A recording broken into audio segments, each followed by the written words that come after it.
ओम शांति to all the divine angels. Hope so कि सब पुरुषार्थ में आगे से आगे बढ़ रहे हैं। हम 28 नवंबर की मुरली देख रहे थे और उसी का अब ये नेक्स्ट पॉइंट है। आज की मुरली आपकी हो जाएगी फिनिश, उसके बाद कल हम नेक्स्ट मुरली देखेंगे। तो इस मुरली में बाबा ने क्या कहा है? बाबा ने इस मुरली में यही बताया कि मतलब इस पॉइंट में कि जितना जल्दी हो सके जल्दी से जल्दी तुम लोग बाप को प्रत्यक्ष करने की सेवा दो, सबको संदेश दो। तो ये वाली तुम्हें सर्विस करनी है और जितना हो सके शॉर्ट कर दो मतलब। और जो जैसे बोलते हैं ना कि 10 शब्द बोलने हैं उनको शॉर्ट कर दो, 2 शब्दों में रहस्य बताओ। ठीक है, तो ये बाबा ने कहा इसमें। और बाबा बोल रहे हैं कि सर्विस करनी है, संदेश देना।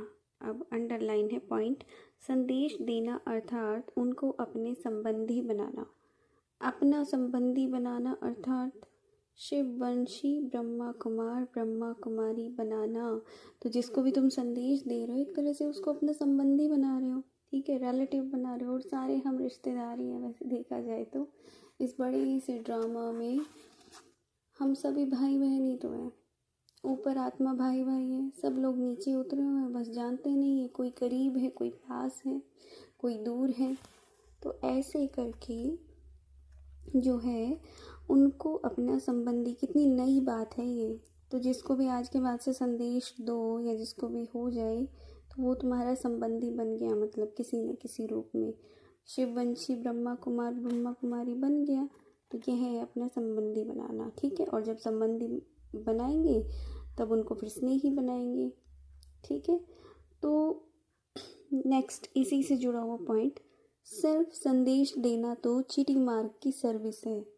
कि जैसे चीटी मार्ग, चीटी होती है ना, चीटी की लाइन बड़ा धीरे धीरे, कभी देखना साक्षी हो के अगर किसी को दिखाई दी वैसी चीटियाँ, और उनकी लाइन बहुत धीरे धीरे एक दिशा में चलती है। बाबा बोलते हैं यह विहंग मार्ग की सर्विस है। दुनिया के अंदर ये आवाज़ फैलाओ कि बाप दादा अपने कर्तव्य को कैसे गुप्त वेश में कर रहे हैं।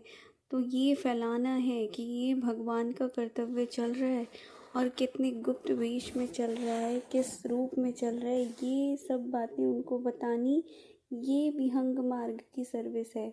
बाकी सिर्फ संदेश अगर दिया तुमने, ये चींटी मार्ग की सर्विस है।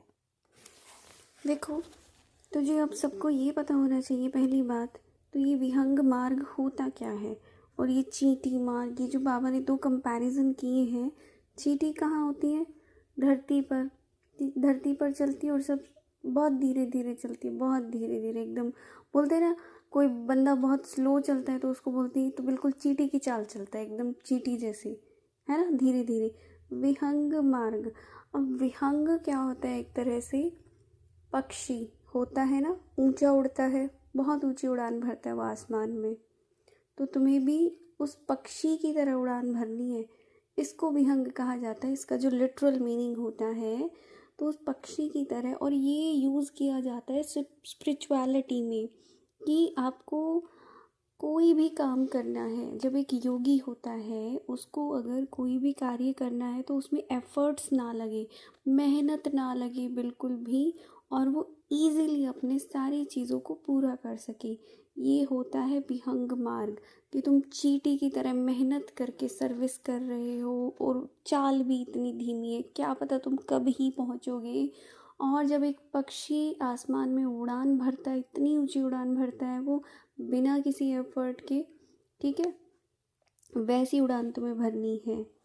तो इसको बाबा ने आज के बाद विहंग शब्द आए ना तो इसको माइंड में क्लियर रखना। विहंग मार्ग में क्या होता है? ऐसे मेथड्स होते हैं, तरीका होता है कोई भी इस तरह का जिससे आप अपनी चाल को बढ़ा दो, मतलब उसके अंदर एफर्ट ना लगे। होता है ना, जैसे कि कुछ चीज़ें कई लोगों के लिए एफर्टलेस होती हैं और कुछ के लिए उसमें बहुत ज़ोर लगता है उनको वो चीज़ करने में।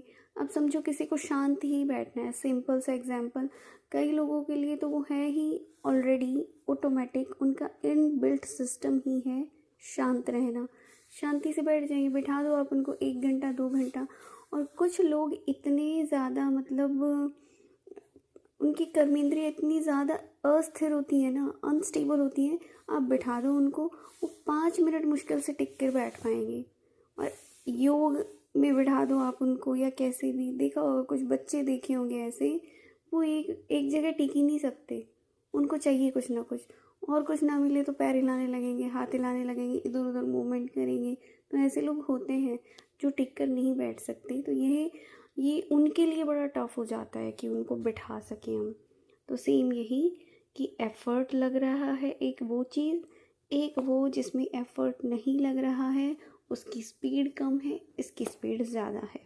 ये होगी विहंग मार्ग की सेवा, और यही तुम्हें करनी है। कि बाबा कैसे आया हुआ है गुप्त वेश में। बाबा ने ये 69 में कहा था, हालांकि अब तो ऐसा नहीं है, अब तो फिर भी बहुत चीज़ें विस्तार को पा चुकी हैं। 69 में बाबा ये कह रहे हैं कि अभी जो सर्विस चल रही है ना, ये ना गुप्त रूप की सर्विस है, अभी प्रत्यक्ष नहीं है, प्रत्यक्ष नहीं है। और जब तक प्रत्यक्ष ना हो सर्विस का रूप, तब तक प्रत्यक्षता कैसे हो सकती है, नहीं हो सकती।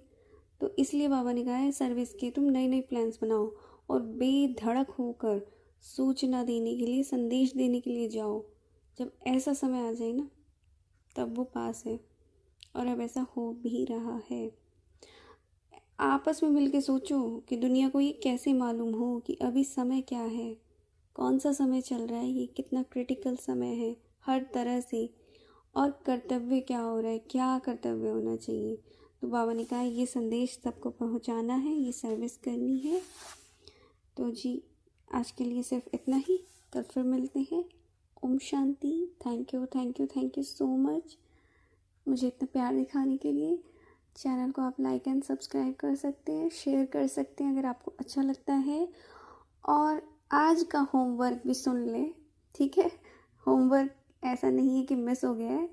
होमवर्क क्या रहेगा आपका, कोई मतलब माइंड में पहली बात तो कुछ ऐसा सोचना है कि सर्विस को कैसे आगे बढ़ा सकते हैं। सर्विस माना संदेश, ठीक है। हमें अपनी भाषा में मैसेज देना है जो हमारे हम जीन्स हैं। ओके, हम स्टूडेंट हैं तो हम स्टूडेंट्स को कैसे दें, या फिर हम गर्ल्स हैं तो गर्ल्स को कैसे दें, या भाई लोग हैं तो भाई वो उनको कैसे दें। मतलब जो जिस एरिया ऑफ मतलब इंटरेस्ट जिसका भी है, उसके अंदर वो मैसेज को कैसे पहुंचाइए। और कोशिश करना कल एक आत्मा को तुम संदेश दे सको, कोई भी एक नई आत्मा, उसको संदेश देना है। और अगर ऐसा कोई कर पाए तो नीचे आके कमेंट कर देना होमवर्क डन। ओके, ओम शांति, थैंक यू।